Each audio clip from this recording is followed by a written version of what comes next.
আল্লাহ বলে, না বান্দা, নাফরমানি সত্ত্বেও অল্প কিছু সময়ের জন্য দুনিয়া খাও এবং ভোগ করো, সুযোগ দিলাম, তবে মনে রাখো নাফরমান, ওয়াইলুন ইয়াউমাইযিল লিল মুকাদ্দিবিন, মিথ্যাবাদী নাফরমান সেদিন কিন্তু জাহান্নাম।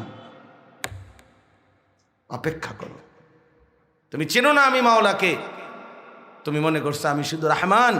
না বান্দা, রহমান তো আমার একটা নাম, রাহিম তো আমার একটা নাম, আমার তো আরো 99টা নাম আছে। আমি তো জব্বার, আমি তো কাহ্হার, আমি তো আজিজ, আমি তো জুনতিকাম। আমার সেই নামগুলোর অর্থ জিজ্ঞাসা করলা না? সেগুলোর অর্থ জিজ্ঞাসা করলা না? আমি যে প্রতিশোধ গ্রহণকারী সেটা শোনো নাই? আমি যে প্রচন্ড শাস্তিদাতা সেটা শোনো নাই? আমি যে প্রবল প্রতাপান্বিত সর্বোচ্চ ক্ষমতার অধিকারী সেটা শোনো নাই?